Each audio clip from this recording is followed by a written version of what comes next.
If there's one thing life grants us for which we should thank the gods, besides thanking them for life itself, it's the gift of not knowing ourselves, and of not knowing each other. The human soul is a murky and slimy abyss, a well on the earth's surface that's never used. No one would love himself if he really knew himself, and without the vanity which is born of this ignorance and is the blood of the spiritual life, our souls would die of anemia. No one knows anyone else, and it's just as well, for if he did, he would discover in his very own mother, wife, or son his inveterate metaphysical enemy. It is 11 o'clock, and I am at 139 words. It is about 2 o'clock, and I am at 472 words. It is 3:15, and I am at 659 words. It is about 4 o'clock, and I am at 854 words. It's 5 o'clock, and I am at 26,207 words. Day 25 of my 90-day novel writing challenge is complete with a bonus 200 words. This morning, I started out with some reading of my favorite authors. The voice-over segment in the beginning of this video is an excerpt from Pessoa. I had gotten off to a really slow start. I've just been super tired with a lot of other things I've been doing aside from writing, but I'm slowly starting to catch my rhythm again. A new rhythm with a lot of other things pieced into my flow.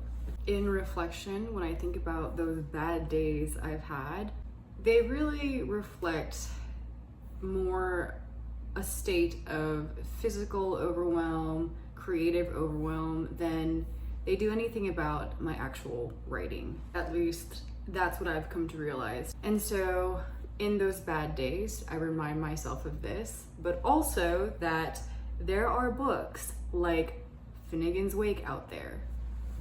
So my feelings about how shitty my story might be are probably just my overreactions. Overreactions caused by sleep deprivation and mental strain. I try to remember this, that if I feel as if I am not having a good writing session, that it is nothing about me as a writer, but that I am tired or overwhelmed. The longer I continue in my writing streak, the more improved my ability to separate myself as a writer from myself as a person. And I've noticed that the more I continue in this streak, the more I want to keep going and the less I feel like quitting. Some days are so incredibly difficult, but when the stakes are this high, to have already 20,000+ words down that I've worked so hard every single day to show up for, quitting becomes out of the question, out of the entire equation. And this is what I am enjoying about this challenge, that it removes the option of quitting or giving up or throwing out my project prematurely. Because in the past, I have been so guilty of trashing my projects before they've even really seen the light of day. I'm also learning that writing does not have to be as planned out as I thought it had to be for it to get done.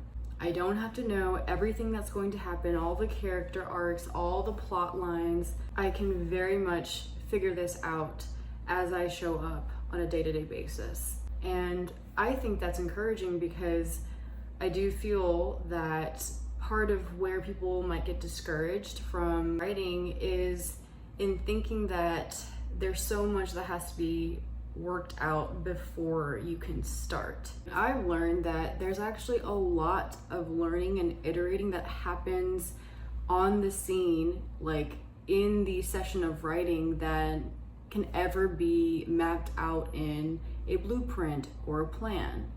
But this is coming from someone who identifies as more of an in the middle of the spectrum of pantsing versus plotting. Anyways, those are some light notes I have to wrap up this day. It's very unexpectedly turned out so much better than I thought it would, and I'm excited for tomorrow.